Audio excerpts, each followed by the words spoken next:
ఆయన చెప్పుకుంటున్నటువంటి మాట ఏమిటంటే, ఇదిగో నీవు తల్లి గర్భములో పుట్టినది మొదలుకొని నీ తండ్రి కానీ, నీతో పుట్టిన నీ సహోదరులు కానీ, నీతో సహవాసము చేయు నీ స్నేహితులు కానీ, నీ ముఖ పరిచయము ఉన్న వారిలో ఎవరైనా కానీ నిన్ను ఆదరించలేదు. నీ బాల్య జీవితం అంతా అడవులు పాలే, అడవుల్లోనే తిరిగావు, గొర్రెల దగ్గరే ఉన్నావు, నీ ఇష్టం వచ్చినట్లుగా ఆ పొలము గట్లమ్మటే ఉన్నావు తప్ప స్వేచ్ఛగా ఊళ్ళోకి వచ్చి సంతోషించే భాగ్యం నీకు లేదు. ఎలా వచ్చావు నువ్వు ఊళ్ళోనికి? ఎలా వచ్చావు నువ్వు మహాపట్టణంలోనికి? ఒక ప్రవక్త పిలుపునివ్వగా వచ్చావు. సమూయేలు గారు రప్పిస్తాడు ఈయన్ని. ఆ తండ్రి దగ్గరికి వెళ్ళి, దేవుడు నీ కొడుకుల్లో ఒక కొడుకుని అభిషేకించమన్నాడు, కొడుకుల్ని రప్పించమంటే ఈయన 7గురిని రప్పిస్తాడు. ఈ 7గురిలో ఎవరో కాదంటాడు ఆ వచ్చిన ప్రవక్త. అయ్యా మళ్ళీ చూడండి, ఇదిగో నాకు ఈ 7గురు కొడుకులే అన్నట్టుగా ఈయన చెప్తాడు.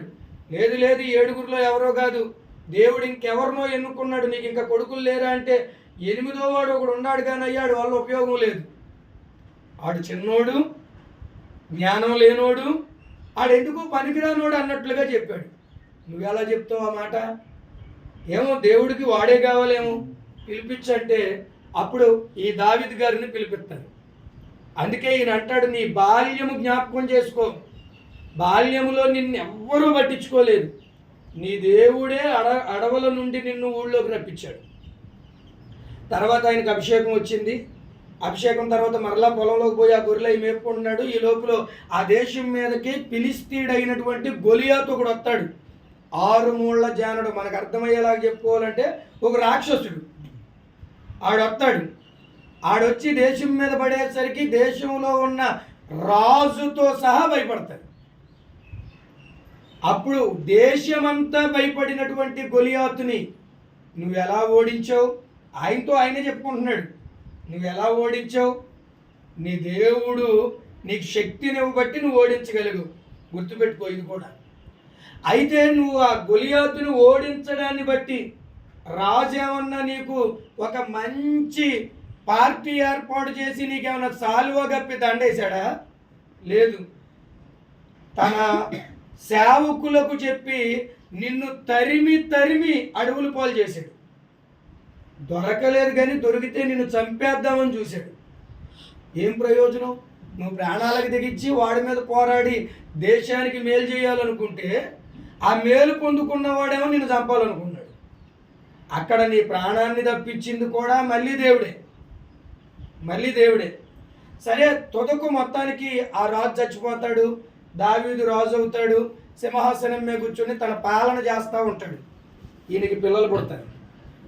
పిల్లలు పుడితే అందులో అబ్షాలోమను ఒకడు ఈ తండ్రి మీద తిరుగుబాటు చేస్తాడు. కొంతమంది తండ్రి దగ్గర ఉన్న సైన్యాన్ని తీసుకుని తిరుగుబాటు చేస్తాడు. తిరుగుబాటు చేసి ఆయన్ని మళ్ళీ అడవులు పాలు చేస్తాడు. అప్పుడు నీ కొడుకు దగ్గర నుండి కూడా నిన్ను తప్పించింది ఎవడో? మరలా దేవుడే. ఇలా ఇది మీకు అర్థమయ్యేలాగా చెప్పాలి అని అంటే, అద్దము ఎదుట నుంచుని అద్దంలో కనబడే తన ప్రతిబింబంతో తానే చెప్పుకుంటున్నాడు, దావీదు నువ్వు ఒక్కటి మాత్రం గుర్తుపెట్టుకోరా, ఉదయం లేచింది మొదలుకొని రాత్రి పడుకునే వరకు నువ్వు జ్ఞాపకం చేసుకోవలసిన పేరు యెహోవా.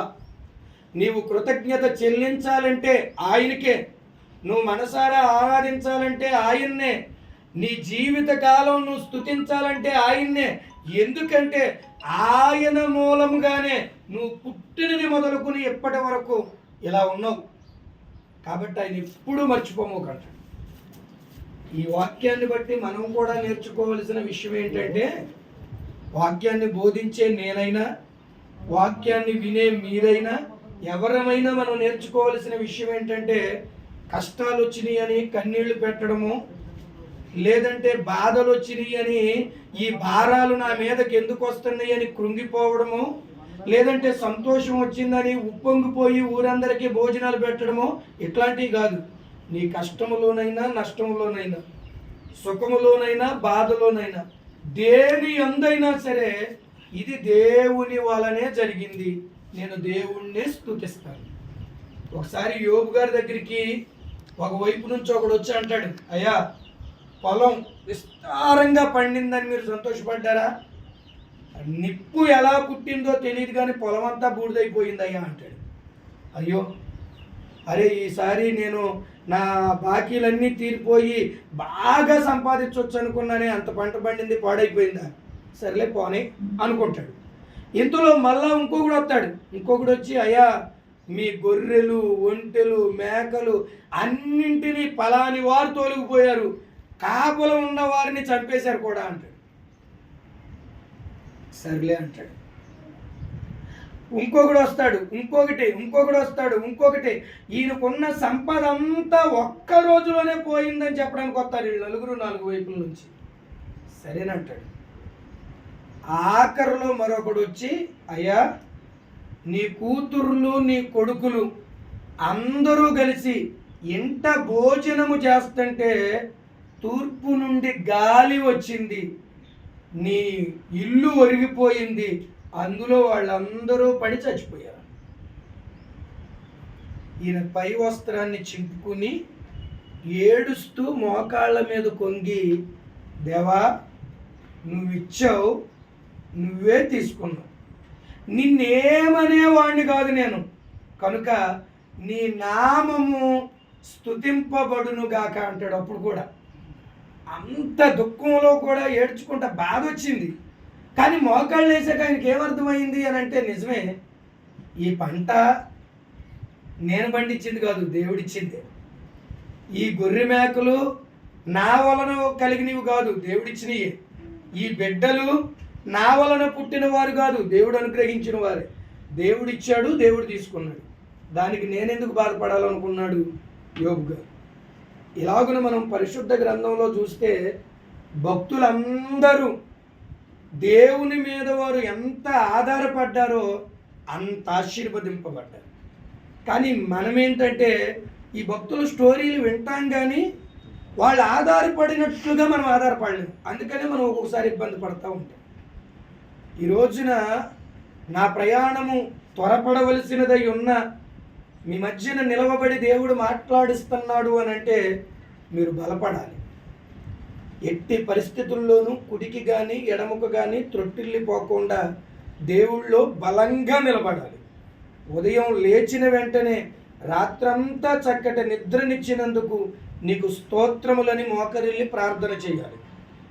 రాత్రి మరలా పండుకునేటప్పుడు ఇదిగో పగటి కాలం నేను చేయవలసిన పనులన్నింటిలో నీవు నాకు తోడున్నందుకు ఇదిగో నీకు స్తోత్రం ప్రభువా అని అప్పుడు పండుకోవాలి. నేనేమంటున్నానంటే లేచినా ఆయనను స్తుతించుకుంటూనే లేవాలి, పండుకునినా ఆయనను స్తుతించుకుంటూనే పండుకోవాలి.